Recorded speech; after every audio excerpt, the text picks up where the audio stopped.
Hello दोस्तों, स्वागत है आपका हमारे यूट्यूब चैनल बादल एजुकेशन गुरु पर। तो हम आज बात करते हैं न्यूरो मस्कुलर जंक्शन के बारे में। हमारा आज का टॉपिक है न्यूरो मस्कुलर जंक्शन। हमने लास्ट 2 वीडियो में बात की थी नर्वस सिस्टम का इंट्रोडक्शन और न्यूरॉन्स के बारे में। तो आज का हमारा टॉपिक होगा क्या? नया टॉपिक होगा न्यूरो मस्कुलर जंक्शन। चलो हम बात करते हैं न्यूरो मस्कुलर जंक्शन के बारे में। तो न्यूरो मस्कुलर जंक्शन क्या होता है? Junction between two neuron and muscles. जो न्यूरॉन्स एंड जो मसल्स होती है ना, उसके बीच में जो जंक्शन पाया जाता है उसको क्या बोलते हैं? Neuromuscular junction. It is also known as neuromuscular junction. जो न्यूरोमस्कुलर जंक्शन है, न्यूरॉन्स में मतलब कितने 4 पार्ट पाए जाते हैं? क्या 4 पार्ट? एक तो होता है प्रीसेप्टिक न्यूरॉन, एक होता है सिनेप्टिक स्पेस, एक होता है सिनेप्टिक क्लेफ्ट और एक होता है पोस्ट सिनेप्टिक न्यूरॉन। तो फर्स्ट ऑफ ऑल हम बात करते हैं किसकी? प्री सिनेप्टिक न्यूरॉन की। प्री सिनेप्टिक न्यूरॉन क्या होता है? Neuron present just before the synapse. जब न्यूरॉन प्रेजेंट होता है बिफोर द सिनेप्स, किससे? सिनेप्स से। ठीक है, तो ये क्या है अपना? ये क्या है? 2 न्यूरॉन्स। क्या है? 2 न्यूरॉन्स। और जो गैप होता है 2 न्यूरॉन्स के बीच में जो क्या होता है, ये गैप, इसको क्या बोलते हैं? Synaptic gap. मतलब जो सिनेप्स से जस्ट बिफोर, क्या सिनेप्स से जस्ट बिफोर जो न्यूरॉन पाए जाते हैं उनको क्या बोलते हैं? Pre synaptic neuron. क्या बोलते हैं? Pre synaptic neuron. अब हम बात करते हैं सिनेप्टिक स्पेस, मतलब structure and functional junction between 2 neurons. मतलब जो स्ट्रक्चर एंड जो फंक्शनल जंक्शन होता है किस किस के बीच में? 2 न्यूरॉन्स के बीच में जो स्ट्रक्चर एंड फंक्शनल जंक्शन होता है उसको क्या बोलते हैं? Synaptic space. क्या बोलते हैं? Synaptic space. अब हम बात करते हैं सिनेप्टिक क्लेफ्ट। क्या? Synaptic cleft. इसको हम डिफाइन करते हैं only structure junction between 2 neuron. क्या? Only structure. क्या? Only structure junction between 2 neuron, उसको क्या बोलते हैं? Synaptic cleft. बच्चों, लगभग स्टूडेंट में बहुत कंफ्यूजन होते हैं किसमें? एक तो सिनेप्टिक स्पेस में और एक सिनेप्टिक क्लेफ्ट में। तो ध्यान रखना, structure and function junction between 2 neurons क्या कहलाता है? Synaptic space. और ओनली स्ट्रक्चर, क्या? Only structure junction between 2 synapse, क्या? 2 न्यूरॉन्स, उसको क्या बोलते हैं? Synaptic cleft. अब हम बात करते हैं पोस्ट सिनेप्टिक न्यूरॉन की। पोस्ट सिनेप्टिक न्यूरॉन क्या होता है? Neuron present just after the synapse. मतलब जो सिनेप्स होता है इसके जस्ट आफ्टर जो क्या पाया जाता है? न्यूरॉन, उसको क्या बोलते हैं? Post synaptic neuron. तो हम अब बात कर रहे थे न्यूरोमस्कुलर जंक्शन। न्यूरोमस्कुलर क्या होता है? Junction between neuron and muscles. ठीक है, उसके बीच में जो जंक्शन पाया जाता है उसको क्या बोलते हैं? Neuromuscular junction. अब हम बात करते हैं कि न्यूरोमस्कुलर जंक्शन वर्क कैसे करता है। कि मतलब जो अपने नॉर्मल आपने सुना होगा मसल्स कॉन्ट्रैक्शन, कि मसल्स हमारी कैसे कॉन्ट्रैक्ट करती है और कैसे रिलैक्स करती है। जो न्यूरोमस्कुलर जो मसल्स होती हैं, क्या होती है? मसल्स, उनके लिए एक प्रोटीन रेस्पॉन्सिबल होता है जिसको क्या बोलते हैं? एल्ब्यूमिन। क्या बोलते हैं? एल्ब्यूमिन। वो क्या करती है? अपना कॉन्ट्रैक्शन के लिए क्या होती है? रेस्पॉन्सिबल। एक होती है मेंटेन प्रोटीन। क्या? मेंटेन प्रोटीन, जो क्या करती है? जो स्ट्रक्चर होती है किसकी? मसल्स को क्या करती है? मेंटेन का क्या करती है? कार्य करती है, मेंटेन रखने का कार्य करती है। तो हम बात करते हैं कि जंक्शन कैसे काम करता है।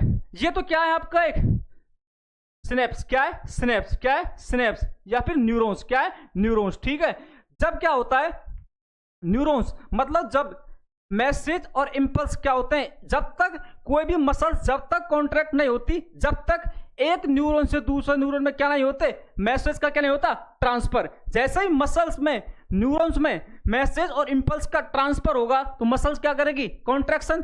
ठीक है, तो हम बात करते हैं कि आखिर मसल्स कॉन्ट्रैक्शन कैसे करती है। तो इसमें क्या होता है? ये क्या है? एक पूरा न्यूरॉन। क्या होता है? न्यूरॉन। जब हम बात करते हैं जो एक न्यूरॉन होता है इसके अंदर क्या प्रेजेंट होते हैं? टीलोडेंड्रिया या फिर टीलोडेंड्रियास प्रेजेंट होते हैं। उनमें क्या प्रेजेंट होता है? जो न्यूरोट्रांसमीटर क्या होते हैं? स्टोर होते हैं। ठीक है, तो ये जो न्यूरॉन्स होता है इसमें ये क्या है? न्यूरोट्रांसमीटर क्या है? स्टोर। और इन न्यूरोट्रांसमीटर को इसमें स्टोर रखने के लिए, ताकि ये बाहर न निकल सकें, इसके लिए कुछ चैनल पाए जाते हैं। वो चैनल कहलाते हैं कैल्शियम चैनल। ठीक है, तो इसके अंदर हम बात करते हैं कौन सा न्यूरोट्रांसमीटर प्रेजेंट होता है, एसिटाइलिन कोलिन। किसके लिए, मसल्स के जो कॉन्ट्रैक्शन के लिए जो न्यूरोट्रांसमीटर क्या होता है, रेस्पॉन्सिबल होता है, वो क्या होता है, एसिटाइलिन कोलिन। ठीक उसी प्रकार जस्ट न्यूरॉन के बाद आपकी जो ये क्या है, मसल्स, क्या है, मसल्स, इस पे कुछ रिसेप्टर पाए जाते हैं। क्या पाए जाते हैं, रिसेप्टर, जिनको बोलते हैं मस्क्यूरेनिक रिसेप्टर। क्या बोलते हैं, मस्क्यूरेनिक रिसेप्टर। ठीक है, देखो ये एक रिसेप्टर ये रहा, एक ये रहा, एक ये रहा, मतलब विभिन्न जगह पर क्या पाए जाते हैं, डिफरेंट प्लेस पे क्या पाए जाते हैं, मस्क्यूरेनिक रिसेप्टर। ठीक, इसी मस्कुलर क्या जो अपनी मसल्स होती है उस पर क्या प्रेजेंट होते हैं, कोरिनर्जिक फैक्ट्री। क्या होती है, कोरिनर्जिक फैक्ट्री। क्यों, इस कोरिनर्जिक फैक्ट्री का कार्य क्या होता है, ये कोरिनर्जिक फैक्ट्री होती है, ये क्या करती है, जो अपने न्यूरोट्रांसमीटर होते हैं इनको क्या करती है, मेंटेन करने का कार्य करती है, मतलब एक्सेसिव सीक्रेशन होने से रोकती है। क्या करती है, कोरिनर्जिक फैक्ट्री। ठीक है, तो हम बात करते हैं कि आपकी मसल्स कैसे कॉन्ट्रैक्ट करती है। जब मैसेज और इंपल्स क्या होंगे, इसमें क्या आएंगे, न्यूरॉन्स में आएंगे, तो जो कैल्शियम चैनल हैं लगातार क्या आ रहे हैं, मैसेज और इंपल्स, जिसकी वजह से कैल्शियम चैनल क्या हो जाता है, ओपन हो जाता है। क्या हो जाता है, ओपन, जिसकी वजह से जो इसमें स्टोर एसिटाइलिन कोलिन वो क्या हो जाएगा, बाहर निकल जाएगा। क्या हो जाएगा, बाहर निकल जाएगा, और किसके साथ बाइंड हो जाएगा, मस्कुलरिक रिसेप्टर, अपने जो एसिटाइलिन कोलिन जो रिसेप्टर होते हैं उनके साथ क्या हो जाएगा, बाइंड। क्या हो जाएगा, बाइंड। और बाइंड होने के जैसे ही एसिटाइलिन कोलिन किससे बाइंड होगा, मस्कुलरिक रिसेप्टर या एसिटाइलिन रिसेप्टर से जैसे क्या होगा, बाइंड होगा, जुड़ जाएगा। तो यहां पर जो सोडियम चैनल होते हैं, सोडियम चैनल क्या हो जाते हैं, ओपन। आपने सुना होगा कि most common intracellular cation और most common extracellular cation क्या होता है, जो इंट्रा सेल्यूलर कैटायन होता है वो तो क्या होता है, पोटेशियम, और जो एक्स्ट्रा सेल्यूलर कैटायन होता है वो क्या होता है, सोडियम। ठीक है, तो जो सेल्स के में क्या आता है, जो सोडियम होता है ये क्या हो जाता है, ओपन हो जाता है, और ओपन होते ही जो एसिटाइलिन कोलिन है ये किस में क्या एंट्री कर जाएगा, मसल्स में। क्या कर जाएगा, मसल्स में एंट्री, मतलब इन्फ्लेक्स हो जाएगा किसका, एसिटाइलिन कोलिन का। जैसे ही एसिटाइल कोलिन मसल्स के अंदर क्या होगा, एंट्री करेगा, उसी प्रकार मसल्स में क्या देखने को मिलेगा, पॉजिटिव चार्ज। क्या देखने को मिलेगा, पॉजिटिव चार्ज। और पॉजिटिव चार्ज जैसे मसल में पॉजिटिव चार्ज देखने को मिलेगा तो मसल्स का क्या होगा, कॉन्ट्रैक्शन। क्या होगा, कॉन्ट्रैक्शन। तो हमने बात की थी कि मसल्स का कॉन्ट्रैक्शन कैसे होता है, आपको समझ आ गया होगा कि मसल का कॉन्ट्रैक्शन कैसे हो गया है।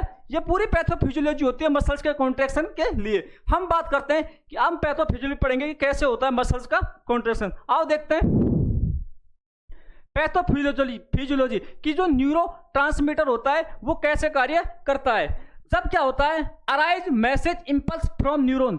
हमने बात की थी जो मैसेज और इंपल्स न्यूरॉन से क्या होंगे, अराइज होंगे।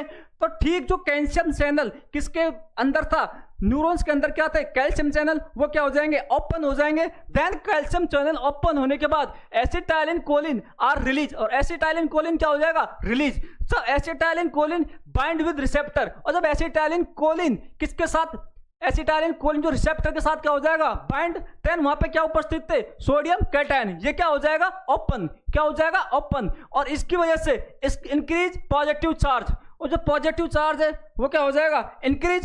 ठीक, पॉजिटिव चार्ज इंक्रीज होने के बाद मसल्स में क्या देखने को मिलेगा, कॉन्ट्रैक्शन। क्या देखने को मिलेगा, कॉन्ट्रैक्शन। अब हम बात करते हैं कुछ एबनॉर्मलिटी भी होती है जिसमें क्या देखने को मिलता है, मसल्स का क्या देखने को मिलता है, वीकनेस। आपने पढ़ा होगा माइस्थेनिया ग्रेविस। क्या होगा, माइस्थेनिया ग्रेविस। माइस्थेनिया ग्रेविस होती है वो क्या, एक न्यूरोलॉजिकल एबनॉर्मलिटी होती है जिसमें क्या हमको देखने को मिलता है, जो मसल्स होती है उसका क्या देखने को मिलता है, वीकनेस देखने को मिलता है, क्योंकि यह क्या एक ऑटो इम्यूनिटी डिजीज भी हो सकती है। और कौन सा न्यूरोट्रांसमीटर की कमी के कारण दिखाई देता है, एसिटाइलिन कोलिन। किसके कारण, एसिटाइलिन कोलिन। क्यों, क्योंकि एसिटाइलिन कोलिन क्या नहीं होगा, बाइंड नहीं होगा रिसेप्टर से, और प्रॉपर मसल्स का क्या नहीं हो पाएगा, कॉन्ट्रैक्शन। तो हम बात करते हैं कि abnormality of the muscles contraction, जिसमें हम एग्जाम्पल से माइस्थेनिया ग्रेविस के बारे में पढ़ेंगे। ठीक है, तो क्या होती है, कुछ एंटीबॉडी क्या हो जाती है, बन जाती है। क्या होती है, एंटीबॉडी। जो कैल्शियम चैनल होता है उसके प्रति क्या बन जाती है, एंटीबॉडी। क्यों, क्योंकि जो माइस्थेनिया ग्रेविस होता है वो क्या है, ऑटो इम्यूनिटी डिजीज है।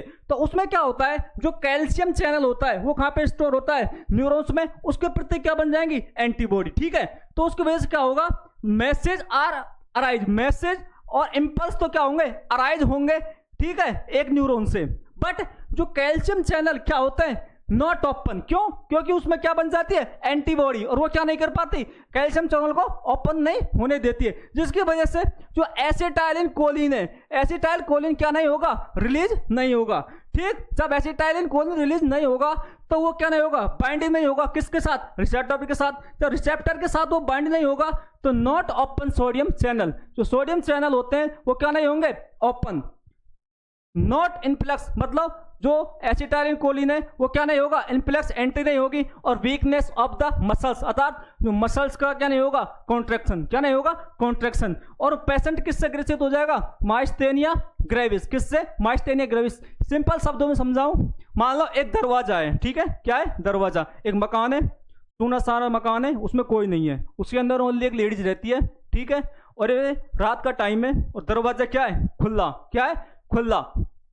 एक व्यक्ति आता है रात को, गांव में क्या होता है, बाहर चबूतरे पर बड़े बूढ़े क्या पीते हैं, हुक्का, क्या पीते हैं, हुक्का, ठीक है। तो 10-5 बड़े बूढ़े बैठे थे, वो क्या पीते थे, हुक्का।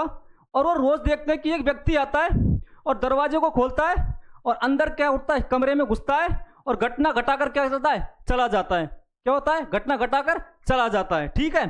ठीक उसी प्रकार जो एसिटाइलिन कोलिन होता है वो कहाँ पे जाएगा, रिसेप्टर के पास। रिसेप्टर के पास जब जाएगा तो सोडियम चैनल क्या होंगे, ओपन। देन सोडियम चैनल जैसे ही ओपन होंगे तो जो वो क्या होगा, एंट्री कर जाएगा और मसल्स का क्या हो जाएगा, कॉन्ट्रैक्शन। अब क्या किया, जो बड़े बुजुर्ग थे वो रोज देखते थे, उन्होंने सलाह बनाई, और एक दिन इसकी किस्मत भी खराब थी उस आदमी की। वो आया और अपने साथ 2-4 आदमी को साथ में ले आया। अब बड़े बुजुर्ग बोल रहे थे, यार रोज ये अकेला ही आता था, आज तो 2-4 को साथ लेके आया है, चलो इसका जंतर बढ़ते हैं। तो वो गए और क्या किया, मकान का क्या कर दिया, ताला लगा दिया। क्या लगा दिया, ताला। आज जब ताला ही लगा दिया तो ना तो वो अंदर घुस पाएगा और ना घटना घटा पाएगा, ठीक है। ठीक उसी प्रकार एंटीबॉडी क्या बन गई, किसके प्रति, कैल्शियम चैनल के प्रति।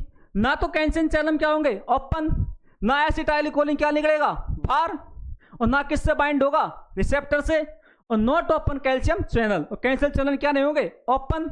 और जो एसिटाइलिन कोलिन है वो क्या नहीं होगा, एंटर नहीं होगा, और मसल्स क्या नहीं होगी, कॉन्ट्रैक्शन, अर्थात मसल का क्या देखने को मिलेगा, वीकनेस।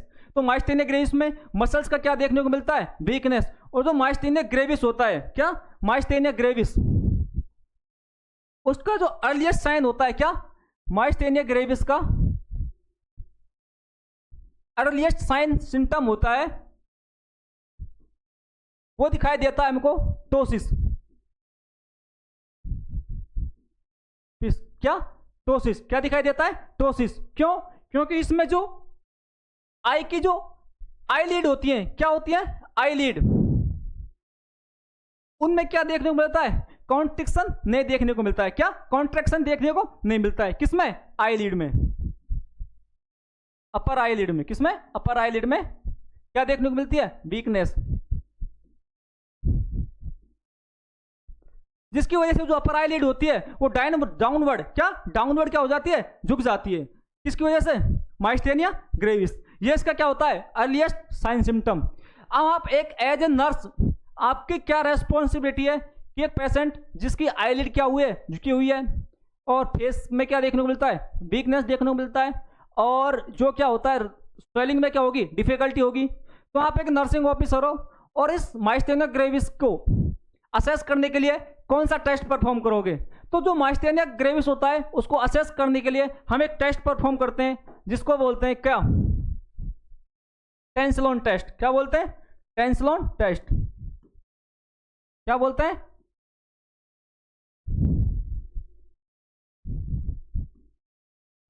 Tensilon test.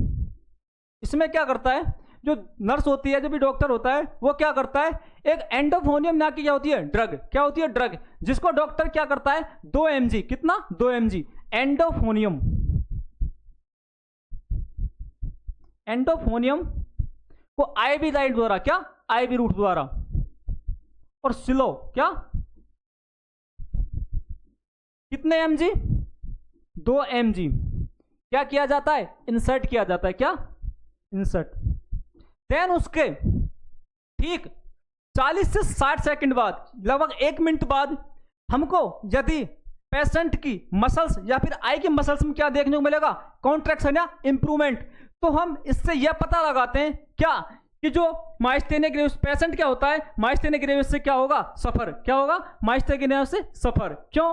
क्योंकि उसमें एसिटाइलकोलिन की कमी होती है और हम क्या करते हैं, कोलिनर्जिक क्या करते हैं, एंटीकोलिनर्जिक ड्रग प्रोवाइड कराते हैं, जिसकी वजह से मसल्स में क्या होगा, कॉन्ट्रैक्शन। क्या होगा, कॉन्ट्रैक्शन। और मसल्स में क्या देखने को मिलेगा, इंप्रूवमेंट। ठीक है दोस्तों, तो हम कौन सा टेस्ट परफॉर्म करते हैं, टेंसिलॉन टेस्ट। इसके लिए हम एक और टेस्ट परफॉर्म करते हैं जिसको बोलते हैं आइस थेरेपी। आइस थेरेपी इसमें क्या करता है, जो नर्स होती है वो आई पे क्या करेगी, आइस का एक पैक क्या करेगी, प्रोवाइड करवाएगी, जिससे क्या होगा, जो मसल्स होती है उसमें क्या देखने को मिलेगा, कॉन्ट्रैक्शन। क्या देखने को मिलेगा, कॉन्ट्रैक्शन। ठीक है, तो ये क्या होगा इसका डायग्नोसिस। अब माइस्थेनिया ग्रेविस के ट्रीटमेंट की बात करते हैं, और ट्रीटमेंट की बात करने से हम थोड़ी सी बात और जान लेते हैं कि आखिर जब एक नर्स जब टेंसिलॉन टेस्ट क्या कर रही है, परफॉर्म कर रही है, तो उसके लिए वो बेड साइड क्या करेगी, बेड साइड कौन सा इक्विपमेंट, कौन सी ड्रग रखेगी, वो हमेशा बेड साइड रखती है एट्रोपिन सल्फेट। क्यों? क्योंकि जब माइस्थेनिया ग्रेविस टेस्ट के लिए टेंसिलॉन टेस्ट परफॉर्म करते हैं तो इसका हमको कभी कभी क्या देखने को मिलता है, साइड इफेक्ट। क्या देखने को मिलता है, साइड इफेक्ट। जैसे कि जब इसका क्या होती है, एसिटाइलकोलिन की क्या हो जाएगी, ओवर टॉक्सिटी, तो उसकी वजह से क्या देखने को मिलता है, नोजिया, वॉमिटिंग, और सीवियर क्या देखने को मिलती है, स्पासिटी। किसमें, मसल्स में क्या देखने को मिलती है, सीवियर स्पासिटी। सीवियर स्पासिटी क्यों देखने को मिलती है, क्योंकि जो एसिटाइलकोलिन है वो एक्सेसिव मात्रा में क्या हो रहा है, सीक्रेट हो रहा है। क्या हो रहा है, दमादम क्या हो रहा है, सीक्रेट हो रहा है, जिसकी वजह से मसल्स में क्या होगी, सीवियर स्पासिटी देखने को मिलती है। क्या मिलती है, जो सीवियर स्पासिटी किसमें देखने को मिलती है, मसल्स में। और वह स्पासिटी मुख्य कहाँ मिलती है, जो लेरिंगो स्पाज्म होता है, लेरिंगो, और लेरिंग में क्या देखने को मिलता है, स्पाज्म। क्या, स्पाज्म। इसलिए नर्स को हमेशा बेड साइड क्या रखना चाहिए, ट्रैकियोस्टोमी ट्रे। क्या, ट्रैकियोस्टोमी ट्रे में पता नहीं कब किस टाइम इंक्यूबेट करने की जरूरत पड़ जाए। ठीक है दोस्तों, हमने बात की थी डायग्नोसिस की। अब हम बात करते हैं मैनेजमेंट की। इसका मैनेजमेंट होता है, मतलब कोई ड्रग होती है जिनको बोलते हैं एंटीकोलिनर्जिक ड्रग। क्या बोलते हैं, एंटीकोलिनर्जिक ड्रग। जो ड्रग का नाम होता है, एक तो होता है नियोस्टिगमाइन, एक होता है फिजोस्टिगमाइन, और एक होता है पायरोस्टिगमाइन। जो नियोस्टिगमाइन होती है वो माइस्थेनिया ग्रेविस की क्या होती है, ड्रग ऑफ चॉइस। क्या होती है, ड्रग ऑफ चॉइस। और अर्लीस्ट डायग्नोसिस का पता लगाने के लिए हम कौन सी ड्रग यूज करते हैं, एंडोफोनियम। क्या, एंडोफोनियम। ठीक है दोस्तों, धन्यवाद। आज के लिए इतना काफी है। यदि आपको वीडियो अच्छी लगी तो चैनल को सब्सक्राइब कीजिए और लाइक कीजिए, और बेल आइकन बटन को क्या कीजिए, प्रेस, जिससे आपको आगामी नोटिफिकेशन क्या हो, प्राप्त हो सके। धन्यवाद दोस्तों, थैंक यू।